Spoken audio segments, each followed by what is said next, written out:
आपको भी आज समझना होगा क्यों, नहीं, आपको भी समझना होगा कि इंटेलेक्चुअल होने के बहाने से आप एंटी नेशनल काम नहीं कर सकते। आपको समझना होगा। ये तो एसएआर गिलानी भी प्रोफेसर कहते थे अपने आप को, अफजल गुरु अपने आप को लेक्चरर कहता था। ये सारे एंटी नेशनल जिहादी है, बदमाश है, टेररिस्ट है। मुझे बोलने नहीं देते। नहीं, आप क्यों नहीं कह रहे कि मैं बड़ा खुश हुआ जो उमर खालिद अंदर जाए? बोलिए ना। आप क्यों करते हैं मुझसे? बोलने दीजिए ना। आतंकवादियों का समर्थन कर रहे हैं, बोलने दीजिए ना, काहे डरते हैं? इतने दिनों से सरजील इमाम का समर्थन कर रहे हैं, जो चिकन नेक को काटकर भारत को 2 हिस्से में बांटने की बात कर रहा था। हिम्मत नहीं है आपके राहुल गांधी की उनके खिलाफ 2 शब्द बोले। रत्नाकर त्रिपाठी आपको परास्त कर देंगे तो बोलने नहीं देंगे। अवधेश जी आइए डिबेट पर, करिए इनके साथ डिबेट। तमाचा है ये नरेंद्र मोदी के ऊपर, उनकी सरकार के ऊपर, कि 14 से 25 अभी तक एक आदमी को प्रोसिक्यूट नहीं करवा पाई, एक आदमी को सजा नहीं दिलवा पाई। तमाचा किसके ऊपर है? उन्हीं के ऊपर है। क्या कहा कोर्ट ने? Confuse type. कोर्ट ने कहा, ट्रायल कोर्ट को डायरेक्शन दिया, there should not be any more unnecessarily prolong. अरे भैया, डिले तो इन्होंने करवाई क्योंकि इनको लगा कि अगर ट्रायल हो जाएगी तो बेल डिनाई हो जाएगी। झूठ मत बोलिए, पूरी स्ट्रेटेजी को एक्सपोज कर चुके हैं गौरव भाटिया हमारे साथ है। गौरव भाटिया आपको बताएंगे, गौरव भाटिया को लाइए कि ट्रायल डिले कौन कर रहे थे। ये लोग हमारी न्यायिक प्रक्रिया को स्लो डाउन करने की कोशिश कर रहे थे। इनका नकाब खोलना पड़ेगा आज, मुझे इनका नकाब खोलना पड़ेगा। ये दोहरे मापदंड के हिपोक्रेट, 2 नंबर के बदमाश। 1 मिनट, गौरव भाटिया, इस पूरे केस को डिले कौन कर रहे थे? नहीं अर्नब, मैं कुछ कहूंगा इस पे। अनुराग जी सुनिए, 1 मिनट। अर्नब देखिए, तथ्यों के साथ बात होनी चाहिए। आपको मालूम है इसमें डिले कौन कर रहा है? सुनिए, मैं आपको बताता हूँ। पहले सर्वोच्च न्यायालय में इनकी बेल एप्लीकेशन लगी। कैसा लोकतंत्र भाई? बेल एप्लीकेशन लगती है ना अर्नब, तो जो अधिवक्ता होता है वो बहस करता है कोर्ट में, और इनके अधिवक्ता कपिल सिब्बल थे। उन्होंने क्या किया, बार बार कोर्ट ने कहा बहस करिए, और वो बार बार बोले कि नहीं, अगली तारीख लगा दो, 14 फरवरी 2024 को। 14, इनको शांत कराइए अर्नब जी। ये कौन पगला है? ये कौन पगला आ गया है? चुप कराइए। त्रिपाठी जी अपनी बात, ये क्या है? कौन पागल है ये? चुप कराइए। चलिए अर्नब जी, सब सुनना चाहते हैं ये सब। कैसा लोकतंत्र? मुझे त्रिपाठी जी प्लीज चाहते हैं, आप बोल लेंगे। अर्नब जी, क्या मैं अपनी बात रख सकता हूँ? बहुत महत्वपूर्ण जानकारी आपको बनाइए डिबेट के अंदर। डिबेट में लोकतंत्र कायम रखना चाहिए। हिंदुस्तान में लोकतंत्र का सम्मान होना चाहिए, डिबेट में भी लोकतंत्र का सम्मान होना चाहिए। अगर डिबेट में सीटें बढ़ाओ ना, सीटें बहुत कम है, समय उसी हिसाब से मिलेगा। लुटियन जोन बता रहे थे, लुटियन जोन की बात हो रही है। आप किस तरह का बिहेव कर रहे हैं? वो बोलना चाहते हैं त्रिपाठी जी, आप उनको बोलने नहीं दे रहे।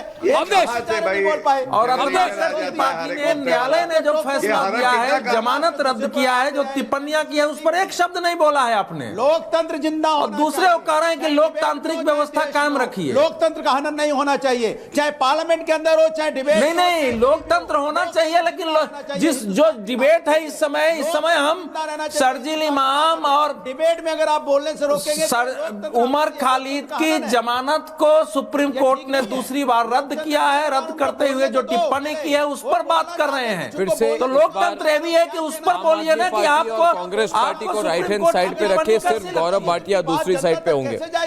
1 मिनट दोस्तों, 1 मिनट रिलैक्स कीजिए। मैं आपको एक बात बताता हूँ। लोकतंत्र की बात आप कर रहे हैं अनुराग जी। मैं आपको 2 मिनट के लिए आपकी ऑडियो डाउन करके एक बात कहना चाहता हूँ कि लोकतंत्र मैं भी मानता हूँ, आप भी मानते हैं, मगर ये टुकड़े टुकड़े गए, लोकतंत्र को नहीं मानते। और लोकतंत्र की नाम पर भीड़ तंत्र यानी कि एनआरकी से चुनी हुई सरकार को हटाने की साजिश रचने वाला एक पूरा बहुत बड़ा ग्लोबल टूलकिट है। आज उसी टूलकिट को कोर्ट ने बेनकाब कर दिया है। अगर अरविंद केजरीवाल प्रोग्राम देख रहे हो वो भी सुन ले, उनके प्रवक्ता हमारे प्रोग्राम पर हैं।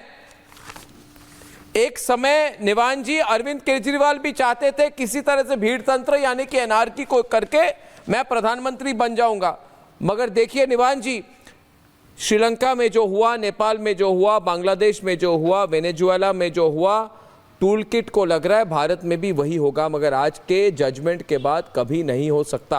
अंडरलाइन करके मैं कह रहा हूं, आपको भी पता है ग्लोबल लेवल पे क्या हो रहा है।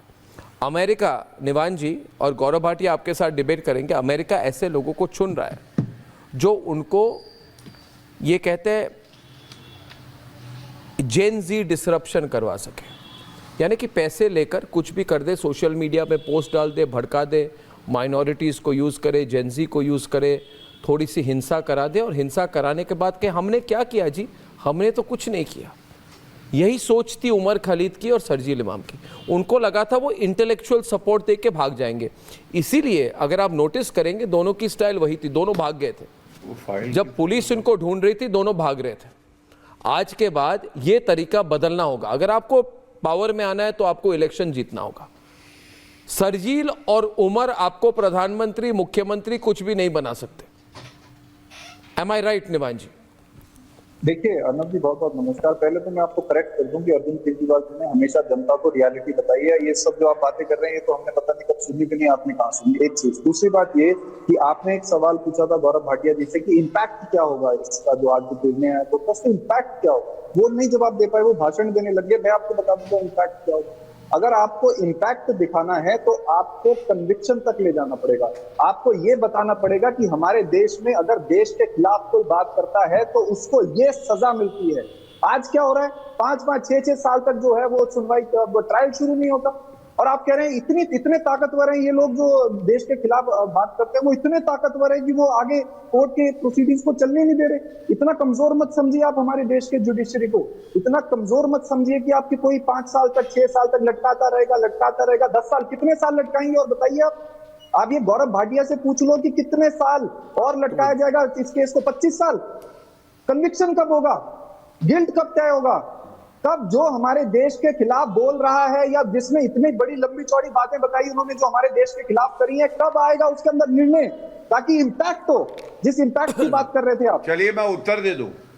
इसके बिना इंपैक्ट नहीं होगा। ये केवल और केवल राजनीतिक इस्तेमाल करेंगे इन बातों का। ये केवल और केवल ये बताएंगे कि हमने जेल के पीछे रख रखा है, हमने ये कर रखा है। अरे जेल के पीछे तो आपने सत्येंद्र जैन जी को भी रखा था, जिसके बाद 2 साल के बाद सीबीआई ने क्लोजर रिपोर्ट फाइल करी और काम में कुछ नहीं मिला। अर्ध ज्ञान कौन बहुत विश्वास करेगा आप लोगों पे? कब आएगा निर्णय? कब होगी सजा? कब ये तय होगा कि हमारे देश में अगर हमारे देश के खिलाफ कोई बात करता है तो उसके ऊपर कार्रवाई होती है, उसके ऊपर जजमेंट आती है, उसको ये सजा मिलती है? आप ये बताइए। पूछता है भारत, ये पूछ रहा है भारत आज। इनको राजनीतिक मैं ऐसे चर्चा नहीं कर पाऊंगा, मुझे समझ जो हमारे देश में आपने एक ही बात कहने की जरूरत नहीं है। निवान जी अभी आपने वही सवाल 3 बार गौरव भाटिया से पूछा है। अब मैं गौरव भाटिया को आमंत्रित करता हूं, जवाब दे आपका। वैसे जजमेंट आप आज लगता है आप पढ़ के नहीं आए हैं, गौरव भाटिया जी। देखिए ऐसा है कि अरविंद केजरीवाल कट्टर बेईमान पापी आपके कन्वीनर का क्या हाल हुआ, वैसे ही इनके प्रवक्ता है अर्धज्ञानी। इनको यह भी नहीं पता है कि सरकार हो या कोई जांच एजेंसी हो, वो चार्जशीट फाइल करती है, उसके बाद न्यायालय ट्रायल करता है। न्यायालय जो समय लगाता है, आप क्या न्यायालय पे सवाल उठा रहे हैं अरविंद केजरीवाल, और आप इतने समझदार हो गए। दूसरी बात, ट्रायल होने में कई साल लग जाते हैं।